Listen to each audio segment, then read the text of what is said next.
Hoje a gente vai continuar falando sobre Paulo. Eu fiz uns slides, aí eu vou estar projetando, a gente vai conversar sobre esses slides, e aí vamos tentando acrescentar mais algumas questões aí sobre a vida de Paulo, né? Como eu falei, Novo Testamento 2, a gente estuda as cartas paulinas, né? Então, entender um pouco mais sobre quem escreveu é fundamental. E aí a gente vai revisando algumas coisas também sobre a formação do Novo Testamento, que é inevitável, né? Então, a gente revê alguma coisa aí, né? O pessoal que já passou por isso. E o pessoal que está começando, né, também aí acrescenta um pouco mais aí de conhecimento. Então, deixa eu projetar aqui o slide. E aí a gente continua.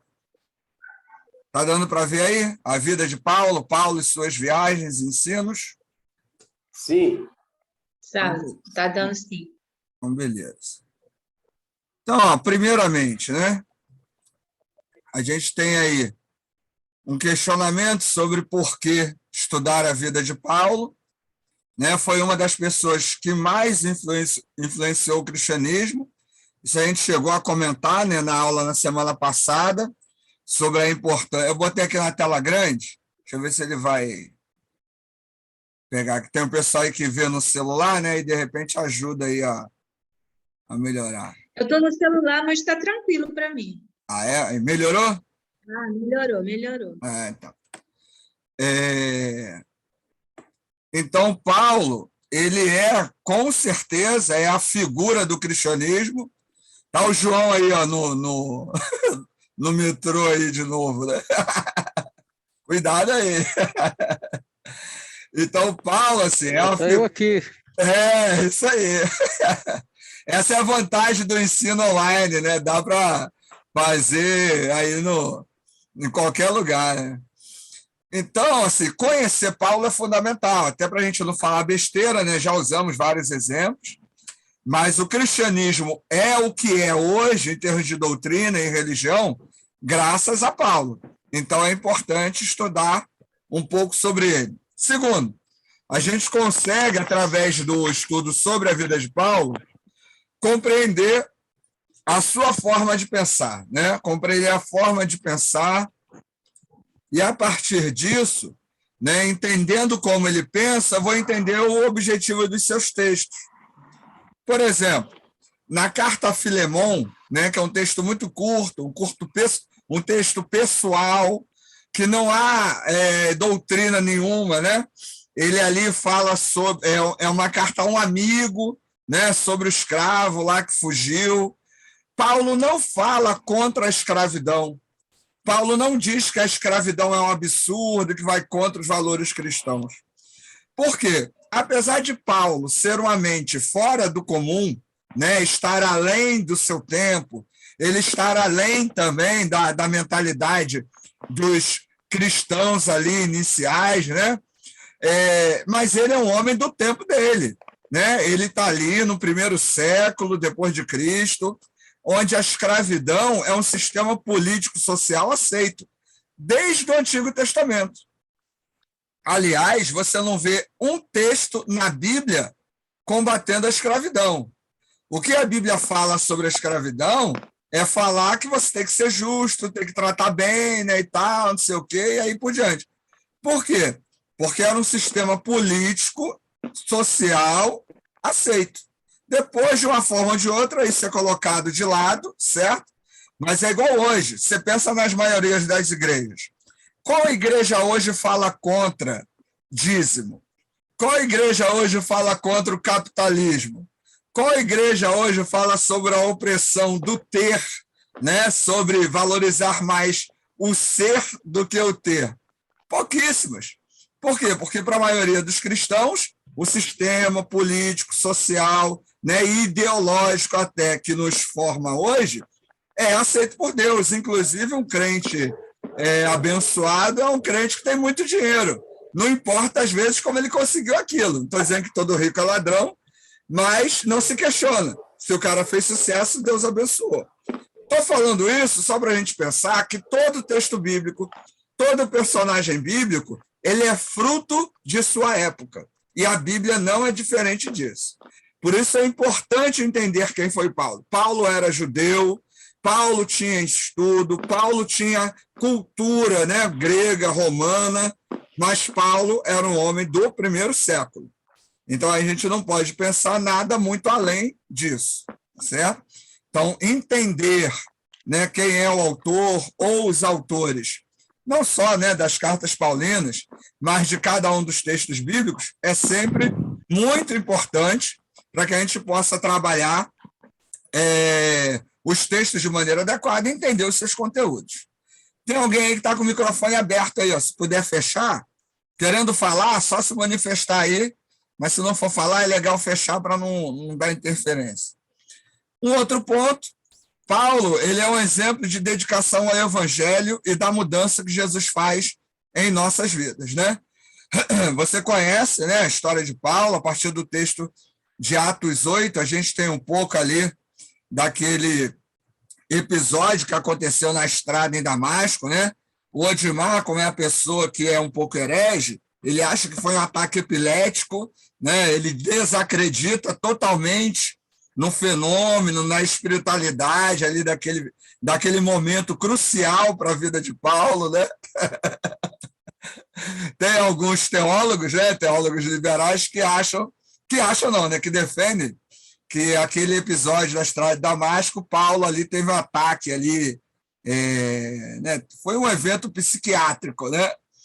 E que a partir daquilo ele passou a ter alucinações, achando que Jesus Cristo estava falando, e alguns tentam até comparar aquele evento com um ataque epilético, né?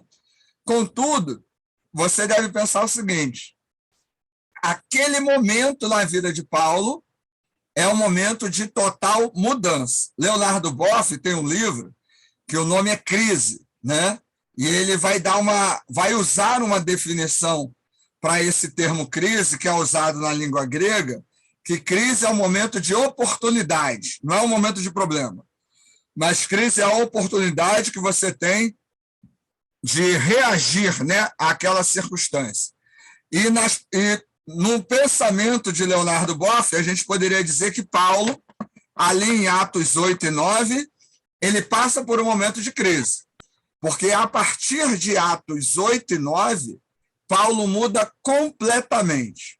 A teologia liberal vai defender, inclusive, que os apóstolos, né, não viram Jesus ressuscitado, que aquilo era uma alucinação coletiva, mas tanto Paulo como os outros apóstolos, ao verem Jesus ressuscitado, a vida deles muda drasticamente.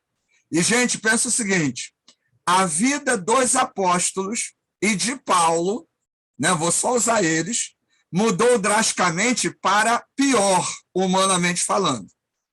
A mudança que aconteceu na vida desses primeiros divulgadores, né, proclamadores do cristianismo, não foi assim: aceitou Jesus, foi curado da doença. Passou a virar apóstolo, o cara virou rico, montou a igreja e é dono de uma rede de televisão. Nenhum deles teve sucesso humano. Nenhum. Morreram crucificados, queimados, pendurados de cabeça para baixo, torturados. Está rindo por quê, Odimar? Nenhum deles ficou sequer famoso em sua época por causa da pregação do evangelho. Fala. Não, fiquei pensando aqui em Paulo, né, pregando hoje na Record.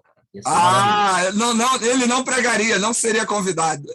Ué, mas eles só tiveram essas crises porque não tinha Rivotril na época.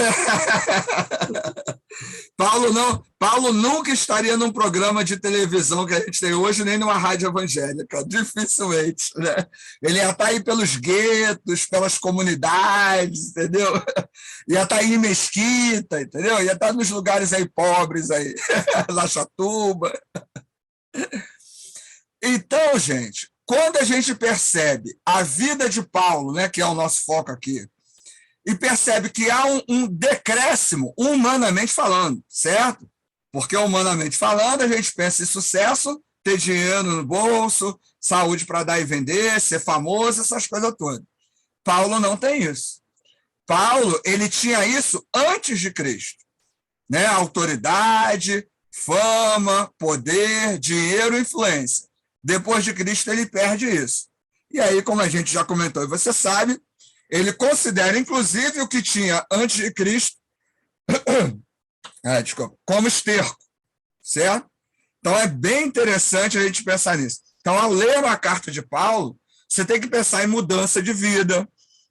O evangelho proporciona uma outra mentalidade, uma outra forma de ver o mundo. Agora, que outra forma é isso? Que mentalidade é isso? Só lendo as cartas, realmente, para entender. E tentando ler com menos influência possível. Né? Menos influência, que eu digo assim, doutrinária, né? É chegar e ler o texto bíblico que está ali, né? Como é que tá? Paulo era judeu, teve um bom ensino, aceitou a Jesus, perdeu a influência, passou a ser perseguido, tinha que trabalhar. Olha só a mudança de vida de Paulo. É uma mudança drástica, para pior, humanamente falando. Então, por exemplo, não posso pregar o evangelho da teologia da prosperidade usando Paulo. Seria assim, uma ignorância completa, porque Paulo, em nenhum lugar, demonstra isso, inclusive na sua vida. Então, 3 motivos aí iniciais, né, para a gente repensar, né, rever aí sobre a importância de estudar a vida de Paulo. Alguém quer falar alguma coisa, reclamar, perguntar?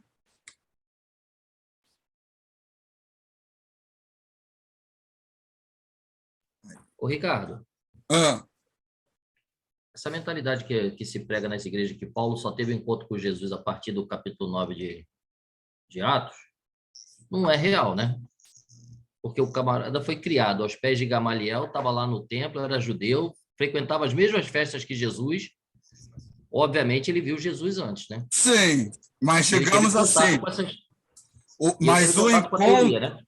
Mas o encontro com Jesus ressurreto foi ali em Atos 9, né? Atos 8 e 9 ali, né? A gente tem um comecinho da história. Ele tem um encontro com Jesus ressurreto. Esse é o diferencial. Porque qual era o problema? Jesus, enquanto estava vivo, ele era mais um. Existiam vários Messias na época de Jesus. Lembrando, quem é o Messias?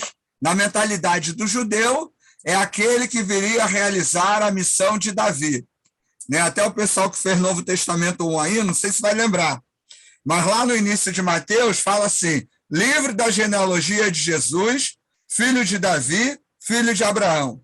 A expressão Ruiu David, que é filho de Davi, significa a ideia de missão e não de descendência. Então, quando eu dizia que Jesus era filho de Davi, não era que ele era da descendência de Davi, até porque Jesus não era da descendência de Davi, porque ele é só filho de Maria. Maria não era descendente de Davi, quem era José, mas a ideia é dizer que Jesus veio realizar aquilo que Davi realizou no Antigo Testamento. Então, como Jesus, muitos outros tinham nascido. Existiam muitos outros movimentos ditos messiânicos, antes e depois de Jesus e durante a vida de Jesus. Então, Jesus era mais um, era um pregador, era um louco lá, né?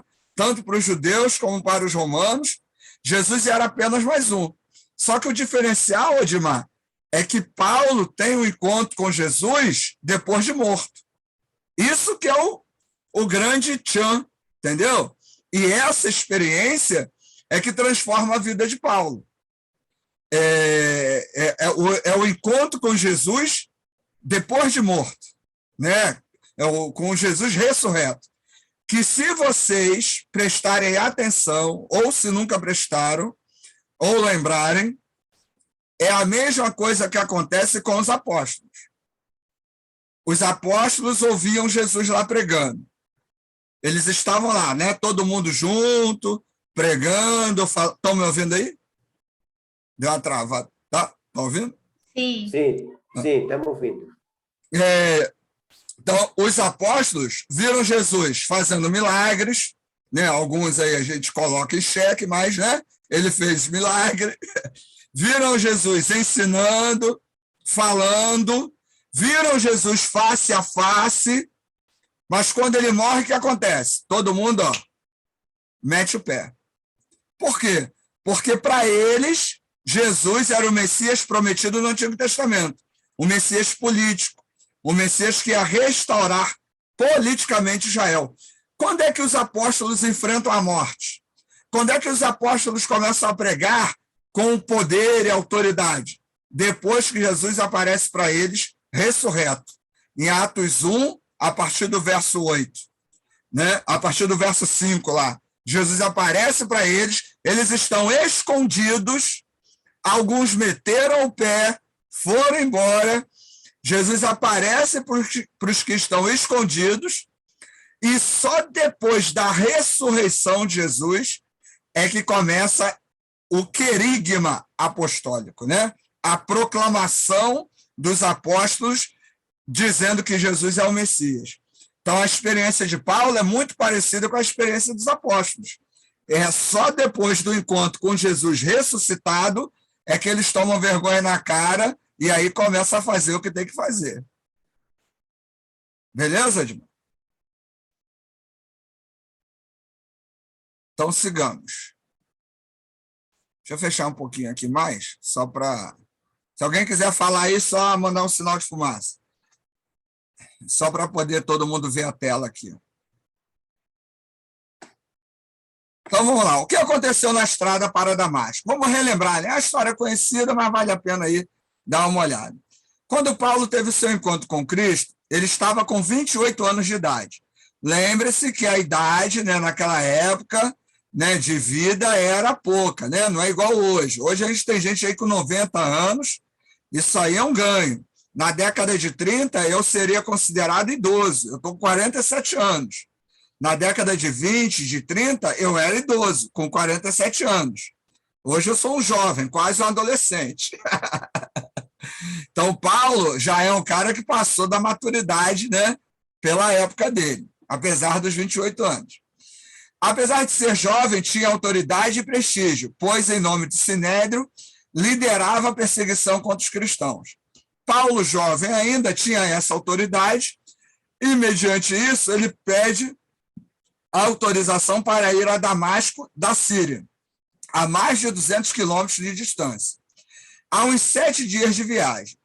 Enquanto ele caminhava, uma luz aparece, Paulo cai e ouve uma voz chamando seu nome. Saulo, Saulo, por que me persegues? A queda na estrada de Damasco foi o divisor de águas. A vida de Paulo dividiu-se em antes e depois. A entrada de Jesus não foi pacífica, mas sim uma tempestade violenta que mudou o rumo da vida de Paulo. Isso, gente, não tem assim nem como pensar, né? Duvidar. Por quê? Porque essa experiência de Paulo, ali na estrada de Damasco, ela realmente mudou tudo, né? Conforme eu estava falando com o Edmar. Antes daquele encontro, Paulo ele tinha uma visão de mundo diferente. Por isso que o termo em grego para conversão significa mudança de rumo. Quando a pessoa realmente se converte ao evangelho, ela tem uma mudança de vida. A maneira de olhar o mundo, a maneira de olhar as pessoas, a maneira de olhar a sociedade, tudo isso se torna diferente porque ela foi convertida, né? Ela mudou a direção. E na vida de Paulo, a gente vê isso constantemente. Né? Paulo era perseguidor, ele agora passa a ser perseguido. Paulo, um judeu fervoroso, ele agora ignora leis, ignora o judaísmo. A carta aos Gálatas, por exemplo, é uma carta que eu gosto muito também, é uma carta de total liberdade. Paulo vai dizer que o evangelho é liberdade. O evangelho é Cristo. Agora, para viver essa liberdade, eu tenho que ter a mente de Cristo. Se eu não tiver a mente de Cristo, eu não vou conseguir entender essa liberdade. Por isso tem muita gente que confunde, né? Porque a pessoa não foi convertida, não tem uma relação com Jesus realmente, e isso acaba fazendo com que ela tenha uma vida aí que não seja realmente de evangélico, né? Porque ela acha que pode fazer o que quer, e não é isso. A ideia é que você tenha uma mentalidade diferente, e isso te dá liberdade para que você possa viver de maneira diferente do mundo. Pensa o seguinte, nós vivemos num mundo que, de maneira geral, valoriza o ter. Nós vivemos num mundo que é materialista. Nós vivemos numa sociedade que é hedonista, né? Vive pelo prazer, e não apenas sexual, né? O prazer do comer, do ver, do sentir, né? Então, Não, tranquilo, João, a minha conexão também não está legal não, mas beleza. A aula está sendo gravada, qualquer coisa aí perder, você vê depois. De qualquer forma, nossa sociedade ela tem valores que nós, como cristãos, assim, achamos assim, ridículos, né? Absurdos. Agora, tem determinados segmentos do cristianismo que aceitam, né? Que defendem esses valores. Ou seja, não houve uma mudança de pensamento. Se uma igreja, ou um pastor, né? Ou um dito cristão aí, prega que a bênção no evangelho ou no cristianismo é material, essa pessoa está de acordo com a perspectiva da nossa sociedade, mas não do evangelho, porque a nossa bênção não é material, certo? Ainda que Deus possa dar coisas materiais, mas isso não é sinônimo de bênção, né, em relação à vida evangélica, né, à vida cristã. Então, a maneira de vermos o mundo e as pessoas é diferente, porque mudamos a nossa direção. É justamente esse o ponto na vida de Paulo. Tanto que, se você for ler cada uma das cartas de Paulo, ele está combatendo as ideias, os valores e as ideologias da época dele. Ele está combatendo a divisão, ele está combatendo a carnalidade, ele está combatendo a soberba, ele está combatendo a ideia de ser abençoado por merecimento. Paulo descreve em suas cartas verdadeiros tratados sobre a ideia da graça, que é um conceito teológico que até hoje é extremamente difícil de entendermos e aceitarmos. Compreenda um Deus que te aceita do jeito que você é, independente do que você faz. E você, ao momento que se arrepende, ele anula tudo que você fez no passado. A gente pode até achar isso bonito, mas é muito complicado. Um colega no trabalho tenta passar a perna em você, você vai querer se vingar, né? Naturalmente. Né? Alguém te maltratou, você está no trânsito, alguém te deu uma fechada, você buzina, uns correm até atrás, né? Arruma confusão. Na igreja, pessoas lutam para ter o cargo, para poder aparecer. Então, a ideia da graça é muito difícil, né, de ser vivida, compreendida e entendida. Imagina o seguinte, uma pessoa que matou, roubou, foi o pior elemento a vida toda. No final da vida dele, ele pede perdão a Deus, aceita Jesus. Ele vai para o mesmo céu que eu e você. E pelos conceitos descritos por Paulo em Corinto, ele vai receber o mesmo galardão. Qual é o galardão? A vida eterna. Não tem prêmio melhor, ou não tem assim a favela do céu e o bairro chique do céu. Né? O céu vai ser igual para todos. Galardão é prêmio, é salvação, a ideia é essa. Né? Então, esse conceito muitos não aceitam, não entendem, né? Não admitem. Para nós, seres humanos, realmente é complicado. E Paulo vai descrever sobre isso. Na carta aos Romanos, né, a partir do capítulo 16, ele fala muito sobre isso. Então, é um texto legal para ler, né, para trabalhar, para compreender, capítulo 10, capítulo 6, né, ele tenta falar, né, capítulo 7, ele tenta nos mostrar o que é essa graça de Deus, que é um negócio realmente quase que inexplicável, né? A gente tenta, mas tudo que tentemos falar e fazer são especulações. Então, Paulo, ele realmente nos dá uma outra maneira de olhar o mundo, de ver a vida, porque, em primeiro lugar, ele conseguiu perceber isso através dessa mudança na estrada de Damasco. Por isso que esse texto que a gente leu vai dizer que esse encontro com Jesus é tempestuoso, não é calmo, não é tranquilo. Ele dá uma mudança de vida na pessoa de Paulo. E sempre que você lê um texto do Novo Testamento escrito por Paulo, você tem que pensar nisso. Você tem que ler imaginando, né, esses fatores que influenciaram o autor. Todo texto, ainda que tenhamos a inspiração divina, mas todo texto tem a influência do seu autor humano, né? Todo texto bíblico tem a influência do seu autor humano, ainda que tenha também a inspiração bíblica, certo? Dúvidas, perguntas? Alguém quer falar alguma coisa aí?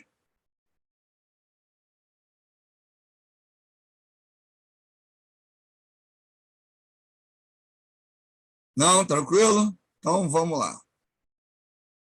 Vamos continuar nos slides.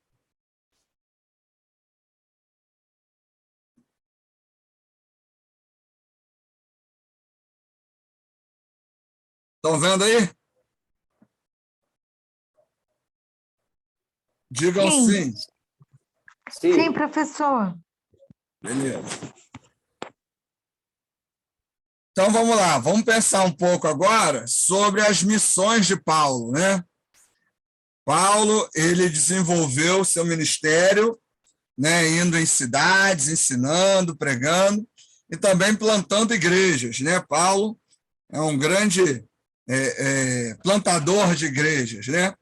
Só que Paulo, ele tinha uma vantagem, né, naquela época, a Pax Romana, né, a paz romana. O que era a Pax Romana? Era um sistema político-social de dominação. Não tinha paz nenhuma. Todo regime que tem um imperador não tem paz, né? Ah, um rei, que coisa bonita e tal. Um rei é alguém que oprime. Ah, Ricardo, tem um monte de rei na Bíblia. Tudo opressor. Nenhum rei é bom em nenhum lugar, inclusive na Bíblia. É só ler a história dos reis. Nenhum prestou. Todo mundo cobrava imposto, todo mundo ganhava sem fazer nada, todos opressores. A Pax Romana era um sistema de dominação. Ele chegava, dominava, tomava os países, absorvia as culturas e, com isso, ele tinha mão de obra barata e escrava muitas vezes. E isso deu chance de fazer o quê? Construir estradas, né? Nos lugares dominados pelo Império Romano tinha segurança. Então, Paulo tirou muita vantagem disso, né? Porque tinha as estradas, com as estradas você tinha comércio, tinha lugar para você se instalar, né? Para passar a noite. As viagens eram duras, eram difíceis, né? Você fazia aí de navios, levava muito tempo, ou a pé, né? Ou em montarias, né? Também de difícil acesso, não era fácil. Então, apesar das facilidades, né, que o sistema de opressão e dominação romana proporcionava, essas eram vantagens que ajudaram, né, na propagação do evangelho. Porque muitos cristãos, eles puderam ir por essas estradas para poder aí fazer negócios, arrumar trabalho, né? O pessoal foi seguindo a vida. Enquanto ia seguindo a vida, cada um ia divulgando a sua fé, né? E aí apresentando o evangelho. E isso aconteceu, né, também nesses primeiros tempos aí de cristianismo, tá certo? Eu estou olhando aqui o relógio aqui, vai acabar o nosso tempo. Vamos entrar no mesmo link aí, senão eu vou falar e vai cair de novo, igual aconteceu na semana passada. Então, para isso não acontecer, vamos entrar no mesmo link aí, por favor. Eu vou sair, vou fechar, você entra no mesmo link.